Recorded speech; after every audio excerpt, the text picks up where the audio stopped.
Podot.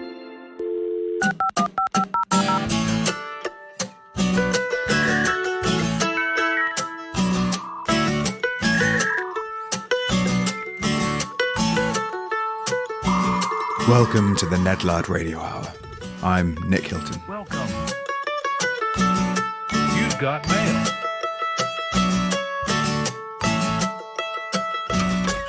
Gather round, kids.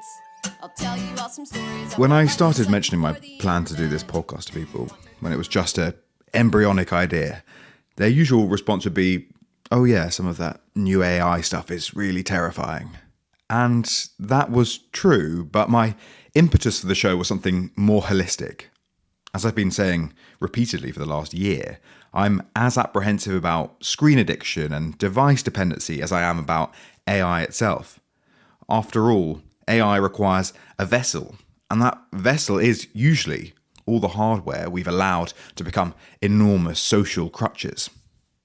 But it feels like every week there's a new story in AI that's designed to make me reappraise that belief.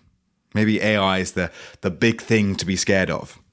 It fits that existential narrative, like climate change or nuclear Armageddon or pandemics, that make your bowels go all squishy. There's a threat of extinction in there. And that feels a bit more urgent than the question of whether teenagers are spending too much time TikToking. In the past couple of weeks, OpenAI, the leading AI development company at present, if this was the space race, they'd be the USA, released Sora. Sora, which I'm pronouncing Sora, but I've only ever seen it written down. Sora is for video what ChatGPT is to writing or Dall.E is to image. It is prompt-based, hyper-realistic video generation. Some of the examples are a bit squiffy. Cats that don't quite move like cats or have a few too many toes. But mostly they're alarmingly good. Alarming in the way that they can make the unreal real and elide the difference there. This podcast isn't going to be more scaremongering about AI because nobody really needs to hear that. But it's important to think about the history and nature of intelligence, both artificial and otherwise. Artificial intelligence is, after all, the pursuit of something quite simple, a thinking machine. Something external to the human locus which has human-level potential. Potential to think, to consider, to create. In truth, we've been reliant on forms of artificial intelligence for some time. Things like autocorrect or spell checker or the tool on Gmail that finishes my sandwiches for me. Things like GPS, where I listen to a dead-eyed voice telling me which turning to take and trust that it's not going to drive me off a suspension bridge. Things like lights or wipers on your car that come on when it's dark or rainy. All of these are forms of intelligence. All of these are artificial. What they are not, however, is creative. They are linear forms of intelligence, programmed by humans. Your headlights come on because a series of human-built sensors detect that the light levels have dropped sufficiently to require additional lighting support. That's clever, but it's not an aspirational form of intelligence. It's an intelligence that streamlines a boring, easy process for lazy humans. Side note though, my car doesn't have automatic headlights, and I find it shockingly easy living in a big city to forget to turn them on. So perhaps I shouldn't call it easy.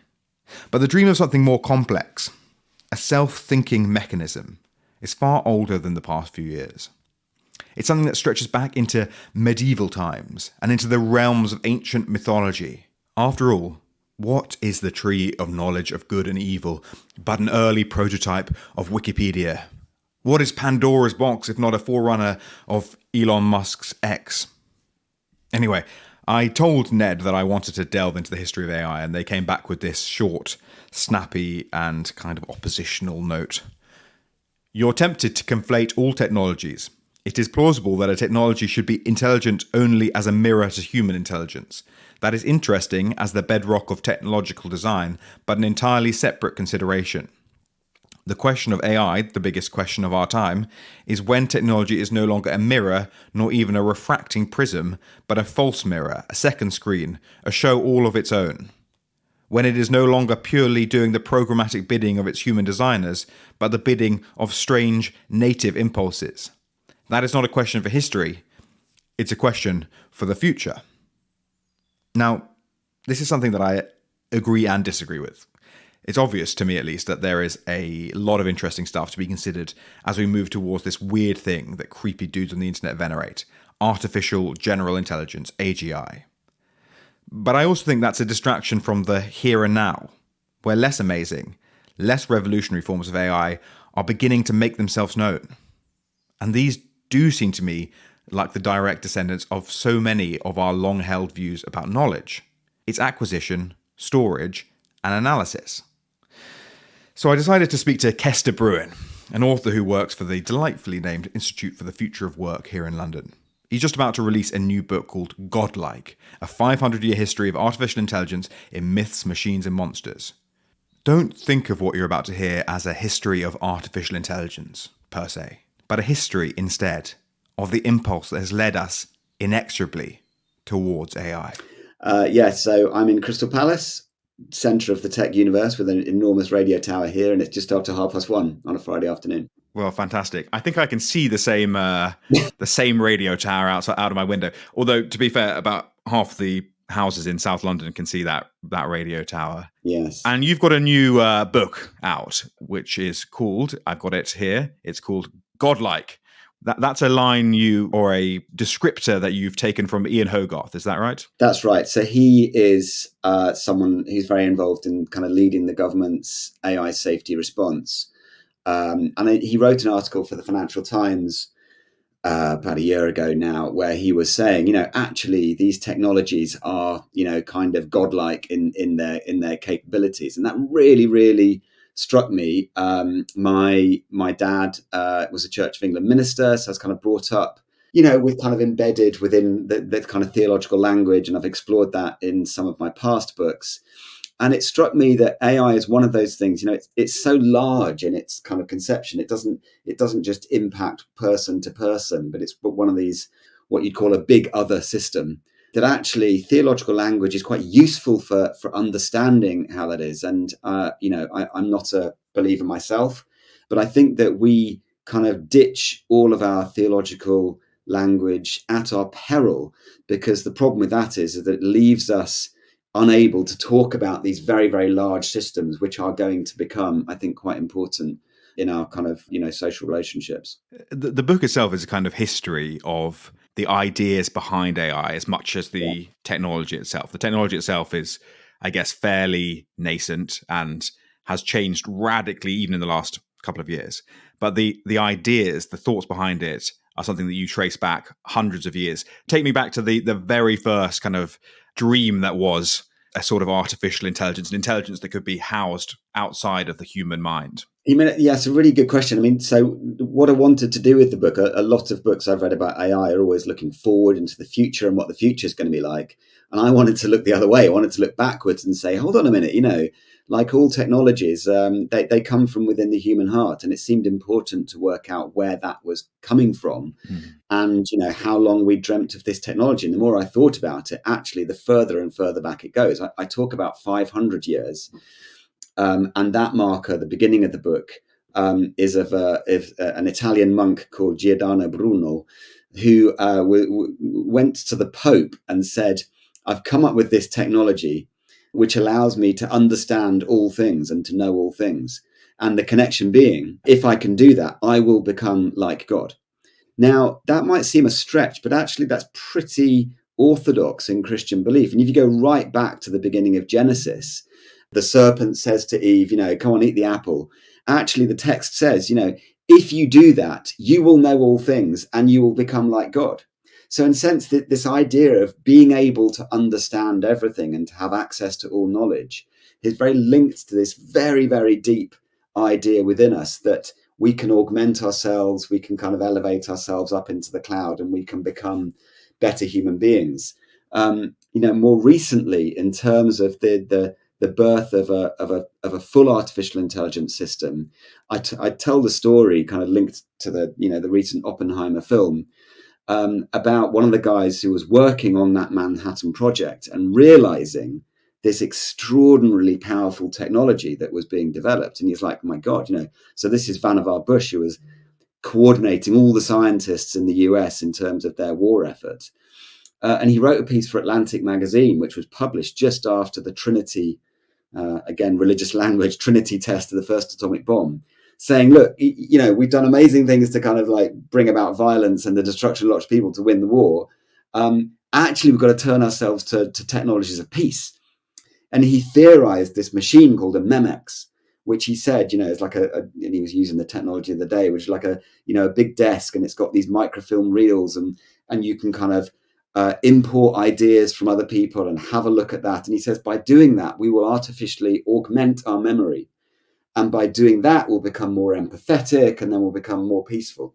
Mm. And one of the people who saw that article was a soldier, kicking his heels out in the Pacific, called Doug Engelbart. And it took him 20 years, but in 1968, he produced his version of the Memex, which was this digital computer, which he said was going to be, augmenting human intellect for the furtherance of peace. You use in that kind of description of the history of it, you use the words know and understand sort of interchangeably, even though I would have think they're quite different. I mean, the desire to create a repository for knowledge is something that goes back. I mean, I think it goes back earlier than 500 years because it goes back to cave paintings, didactic cave paintings. It goes back to the library at Alexandria.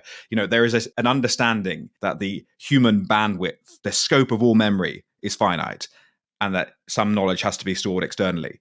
But a comprehension machine, an external comprehension machine, an external creative machine is a slightly different concept to that. Do you sense that any point that where there is a clear attempt to create something outside of the human mind that basically resembles human consciousness, human understanding, human creativity, distinct from just simply being an extra hard drive? Yeah, I mean, and it's an excellent distinction, and it's one that's become very confused because obviously our lives are absolutely, facing this tsunami of data. And, out of data, I guess a level above that, you could talk about information and then about knowledge and wisdom and so on. And the promise has been always that with more data, we will become more knowledgeable and wise. And I just do not believe that is the case. Yeah, there's that film with Bradley Cooper where it's like you've unlocked an extra 20% of your brain and suddenly you're the most, like you've almost like a superhero, where I suspect you would be very similar. It's really interesting how early that comes about, and that the pioneers of computing technology they don't deliberately make a category distinction, but I think they're kind of really excited about this possibility and end up creating systems where we get lots more data, but we don't get lots more wisdom or knowledge. Mm-hmm. Interestingly, there was a split very early on in the computing community. So Doug Engelbart, who I talked about earlier, he was very much about in what he called IA, intelligence augmentation. And then there was another group led by people like Marv Minsky who would say things like, no, we want separate kind of conscious machines, as it were, that are not, anything to do with humans. So, I mean, interestingly, to go back to, Oppenheimer and the book that the film was based on, The American Prometheus, and there's this idea of technology as the Promethean act. And really, AI has been about a very kind of cheap giveaway of that most precious gift. They took all our language, all the books, all the kind of sources, all those kind of things, and fed it into a machine and gave it the ability to generate language. Does that mean that it is generating something beyond that? I really do not believe that is the case. And I think this is the thing, like technology promises always a great deal. And my skepticism about it is that we have to be very wary of what that promise really is. Because to give you the kind of, punchline of the book, actually, it's the technology companies who are trying to become more godlike. But the only way they can do that is to kind of sell to us and think, oh, you're going to become amazing and all knowledgeable. I just don't buy it. Right. So the technology itself, the use of the term godlike is almost ironic in your sense. But another analogy, another kind of classical analogy that people use for this sort of thing is Pandora's box. The sense that on one hand, there's, Microsoft and OpenAI or Google and DeepMind developing these technologies, trying to see down the line profitable uses for artificial intelligence. But there's also quite a lot of people who feel like once the genie is out of the bottle, there will be no putting it back in. And there's a big, open source movement in artificial intelligence. There's also a sense that, if state actors not bound by the capitalist constraints of the West start to unlock the possibilities of AI, very rapidly we'll enter a stage where it doesn't self-regulate in the way that big tech does, because to some extent big tech is still driven by shareholder incentives. Is there a world in which the technology itself might not be godlike, but like it reaches a point of oversaturation where it's uncontrollable by human forces anymore? I think it will be functionally uncontrollable, which is why I've been using this language of the big other. So there's an excellent book by a guy called David Noble called The Religion of Technology, where he kind of plots how religion functions in a kind of technological way, and that it promises this idea of human augmentation, but that kind of then flips over into technology becoming a kind of religious promise itself. And you only got to look at, the classic images of Steve Jobs and these great product launches, and they're like cathedrals, and oh my God, and all the acolytes and all the rest of it. So without a doubt, there is this promise that, and I think the thing about it flipping over into something that just becomes slightly uncontrollable, that's very much going to be that case, because the AIs are just going to be so embedded and so out there and generating so much content. I'm not sure that it's particularly going to be something that any particular group or a regulator has control of, which is why, my clarion call in the book is that we've always been called to be reflective users of technology, and that's incredibly important, and we don't do that enough. But now it is going to be more fundamental than ever, because that kind of enormous wave of technology's impact on us is going to be more strong than ever. So, machines becoming more human-like is one thing, but the greater danger is that we become more machine-like in our work. And we have got to find ways to retain our own sense of humanity. And that is going to take some conscious work. I really do think that is the case. Mm. We'll come to the question of work and labour and in a second. This distinction you're drawing between sort of augmentation and full artificiality, a sort of separate thing. It reminds me very much of the question of virtual reality versus augmented reality, which has been a big debate in tech circles for the last few years. Meta went very heavily for this idea of virtual reality. You'd have an avatar of yourself, you put on a headset, you'd sort of barely be present in the world, but there would be a little you with this seductive little legs running around in the metaverse. And that kind of got no interest. It got no uptake. And it felt more with Apple Glass and things like that. Maybe it's not called Apple Glass. What is it called? Whatever it is, Vision Pro. Google Glass was the original crazy glasses. Yeah, I'm still waiting for my Google Glass. Yeah, that's been a long time coming.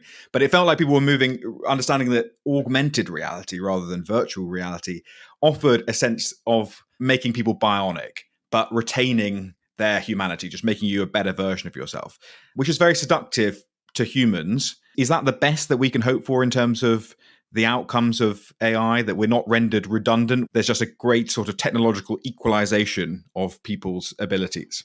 I mean, it's possible. So I agree that, the virtual reality thing is still some way off, although there is still a very, very passionate movement of people like Ray Kurzweil who are trying to do this kind of sense of uploading your consciousness. And in fact, again, within the history, that blurring between the two of augmenting human capabilities, but then going beyond that. I mean, Danny Hillis, one of the great AI pioneers, calls the body a bloody mess of organic matter, and no more than a meat machine. And he is kind of keen to get rid of the body as quickly as possible. I think there's some resistance to that, clearly, but there's also loads of positives about being able to augment bodies. I mean, I was listening to a segment on the radio this morning about a guy who was born without lower arms, and he this new kind of prosthetic arm which he uses without loads of kind of Neuralink inputs. Actually, it allows somebody to be able to kind of have that control, which is fantastic. And there are lots of really good things about that. In terms of equalization, I think we've got to be really careful about that, because again, that will be the promise. But the delivery of that promise, I think, is going to be much more complicated. I've always had this thing about technology, that all technologies offer us some form of amplification. I personally can't push a nail into the wall with my thumb, but a hammer allows me to do that. It amplifies my ability to reach into the world. But all technologies also then reach back through the arm and into the heart and say, okay, now you've got a hammer. What do you want to do with it? And, you could build a tree house, or you could, smash a window. So technology always asks questions of us deep within our, human spirit of what we're going to be. But those questions are very encultured. And the big technology companies are kind of creating desires that we didn't really think that we necessarily had in order to keep us going with their products. So my sense is that I'm not technology negative at all. It's just that we need to be much better reflective users of that to be able to say, okay, look, this is where I want to see that technology brought in. This is where I think that it's going to be really useful to do that, and where it's going to be an enhancement, and it may take away, some dull, dangerous, dirty work that still exists, as technologies have done brilliantly. But in terms of it leveling us up, I worry that is going to be the promise. And actually, that if you look at the equality impact so far on AI, that's not really delivered in that direction. Yeah, I don't find it a particularly seductive promise either, because there's this sort of idea that, like, with AI as a tool, we could all of us write Hamlet, and sort of if all of us can write Hamlet, then essentially none of us can write Hamlet, because the thing that differentiates Hamlet from everything else is it's Hamlet, and everything else is not Hamlet. Yeah. And therefore, the idea of equalization through technology, I sort of think is sort of anathema to what it means to be human. But let's rather than me going into a kind of boring spiral about Shakespeare, let's move to work, because in your day job, when you're not writing these books, you work for the Institute for the Future of Work here in London, which is a think tank looking at the way that AI is going to collide with the world of work. And obviously, my dog is whining at the window, so you may be able to hear him. Obviously, this podcast is called Ned Ludd Radio Hour. The Luddites are a labour movement. They're a labour movement concerned with technology. So how worried should people be for their jobs? Not a small question. Yeah, I mean, the classic line is, robots are coming for our jobs. And one of the key pieces of work that we've done is a paper called Reframing Automation, where we take a deeper dive and say, look, what automation impacts are, there are many of them, and they have different impacts on different groups of people at different times. So, automation might be something to do with being able to do telepresence. So you might have a skilled worker in Vietnam who's able to kind of input into how a warehouse is running in Chicago. So we're not talking about whole jobs being moved. I think the bigger concern is how it will impact people's work with the job that they are doing, and how that might change in terms of work intensification, but also their ability to use discretion within their role.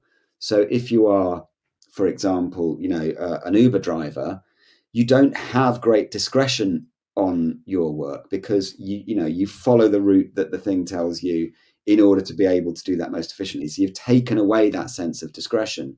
And for many people in work, we know that leads to impacts on health and well-being, and also just the idea of human flourishing. But there are other senses in which AI can lead to higher discretion. If it takes away some of the routine stuff, it's possible that it could leave us in a situation where our time is used better on the kind of more interesting work, as it were.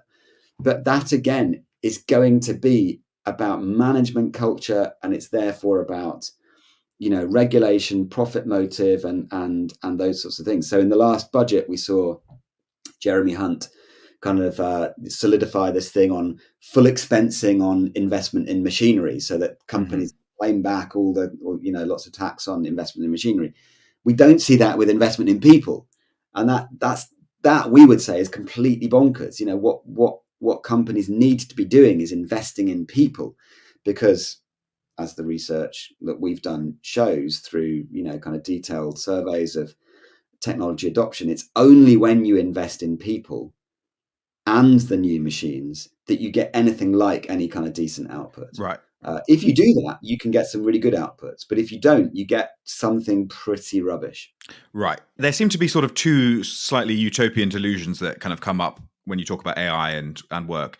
The first being this idea of fully automated luxury communism, where we'll have no worries in the world because computers and technology will do everything for us. Yeah. Which we're some way off for various reasons. A year or two.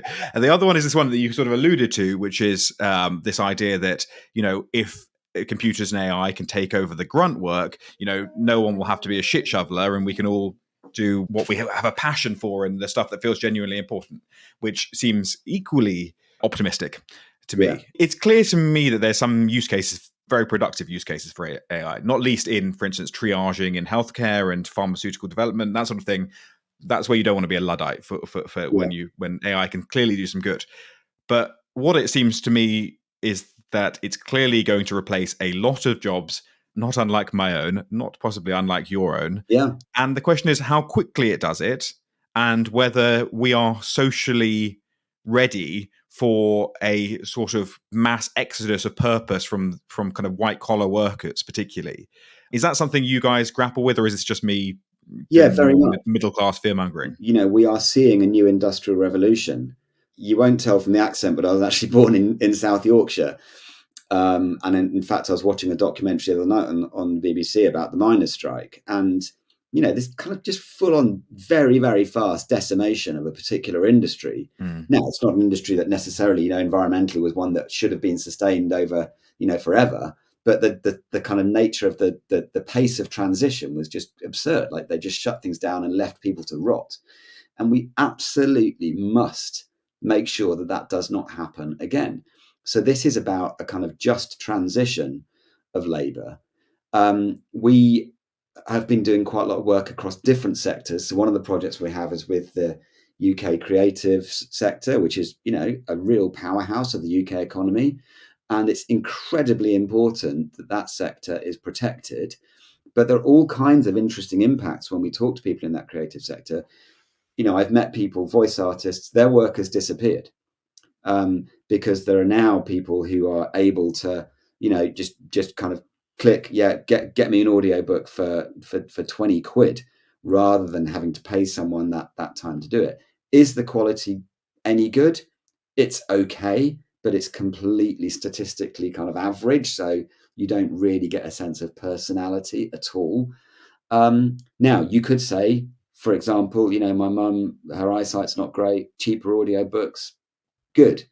But how do we begin to transition people in a just way into that? And what should be done about the fact that 2 years ago, this voice artist I was speaking to was asked to kind of come and do these little voice tests for this really kind of mysterious piece of work. And they were, offering 70 quid. And it turns out they just stole everyone's voices. They asked them to read a thing out and that was it. That's absolutely unacceptable.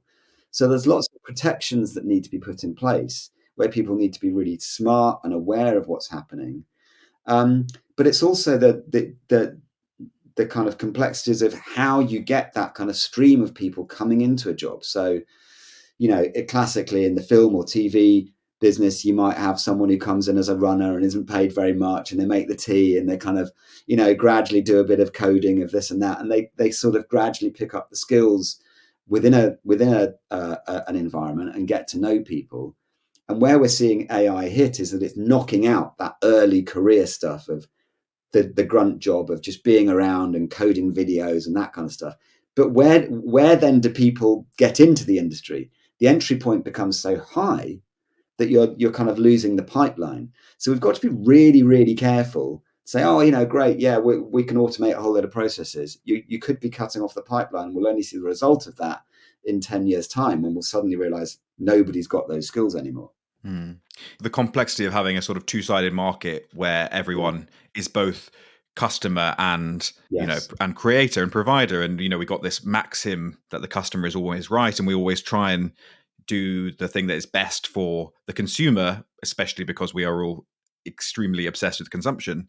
But the reality is that we are all down the line both creator and consumer. So as you say, the more audiobooks for people who are sight impaired, brilliant. But that just means that there is a down the line knock on effect that the voice actors, not just voice actors, but producers, studios, all of these things. Studios have to close.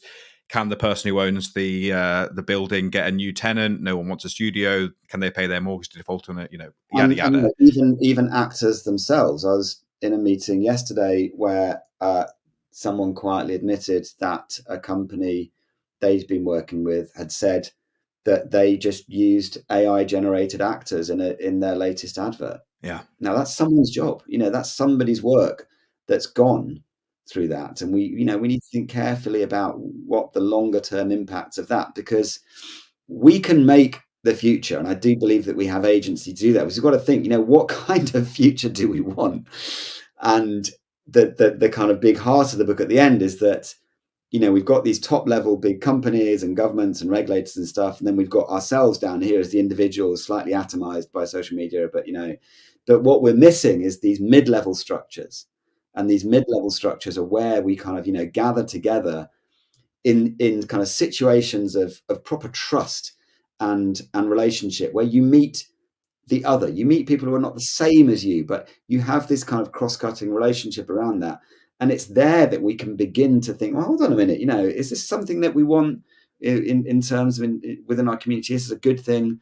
And those mid-level structures allow you then to talk up to the kind of higher structures of government. And you might be talking about churches or trades unions or kind of local business groups or whatever. But they're places where people are known and where they meet people who aren't just exactly like them or in their tiny local group.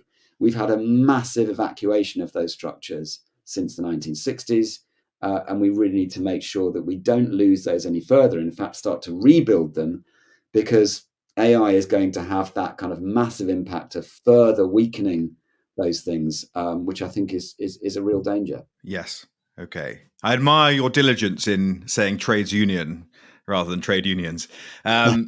Just finally, then, we'll have one last question, which is a big one, which is that when the book on the history of AI is written in 10 years' time, and it's probably not written by a human, when in 10 years' time someone inputs the prompt, write the history of AI, how radically different do you think the artificial intelligence landscape of 10 years' time looks from today? The difference between today and 500 years ago looks enormous, but so does the difference between today and 20 years ago.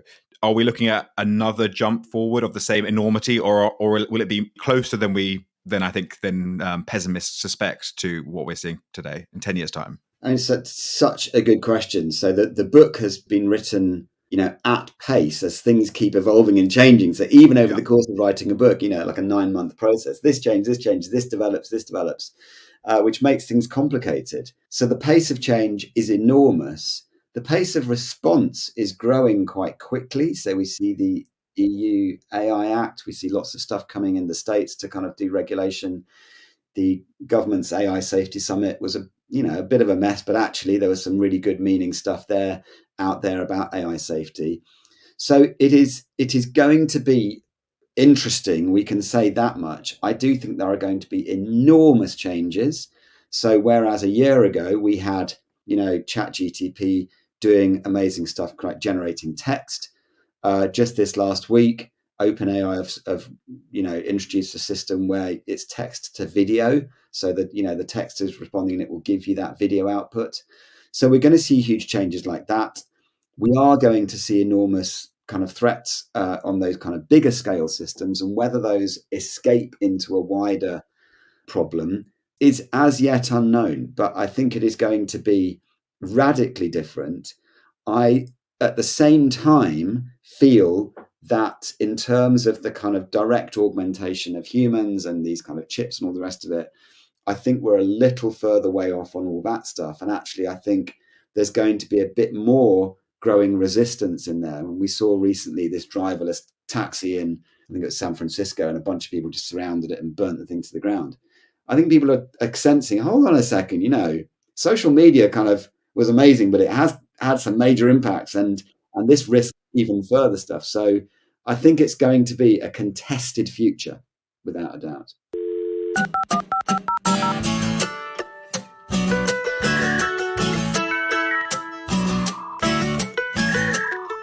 The Ned Ludd Radio Hour is a Podot podcast written and presented by me, Nick Hilton.